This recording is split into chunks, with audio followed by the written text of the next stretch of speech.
Since the two alligator gar that lived at Belle Isle for 27 years came from Mississippi, that's where I headed.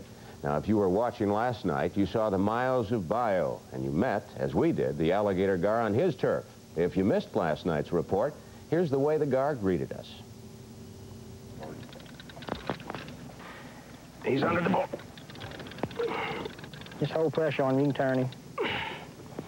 There. Whoa! Golly! Everything I'd heard about the viciousness of the alligator gar came clearly into focus in a matter of seconds. It happened during our first face-to-face with what's called the wolf of the bayou. He lived up to his name all right, especially for Charlie Nobles. Oh, watch this. See?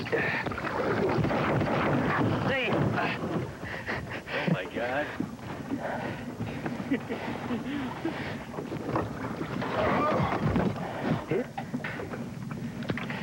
He got you in the stomach a little bit, huh? Yeah.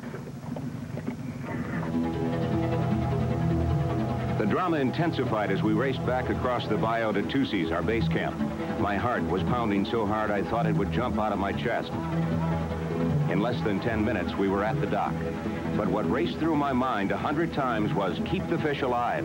Gotta keep the fish alive. Let's get him up here in the shade right now. Let's get him in the shade, get this hook out of his pocket knife. We don't want to hurt that fish. Fish in the shade, precautions taken against further injury, we worked to remove the hook.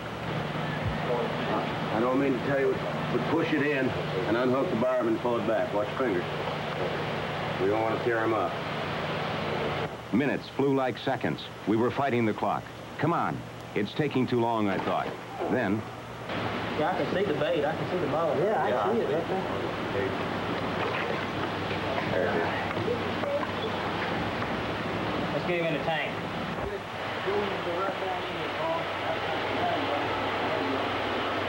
Reaching into the tank, Charlie worked the fish. It was like CPR, only on a gar.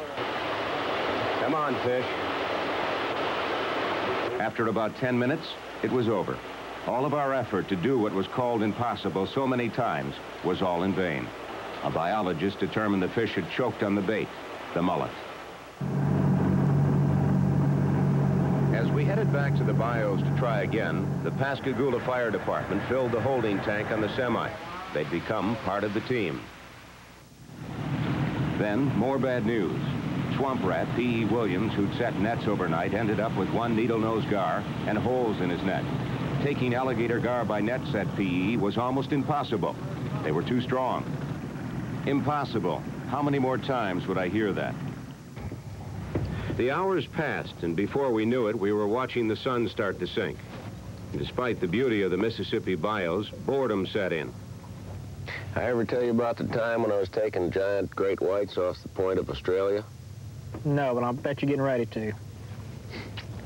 Well, if you're not interested, Charlie, I won't tell you. 33-footer on a fly rod. You old boys down here aren't the only ones that can throw the bowl. Waiting causes the mind to do strange things. What was waiting for me in the murky water? I recalled what Hank Augustine had said. This is the only fish in North America that there is on record where they found remains of human beings in the alligator gar. Great, just great.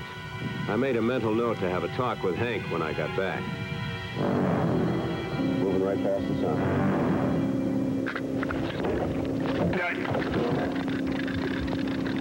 We didn't have to see him to know that he was an alligator gar, and a big one. Oh, boy, hold on, Bessie. The fish was determined.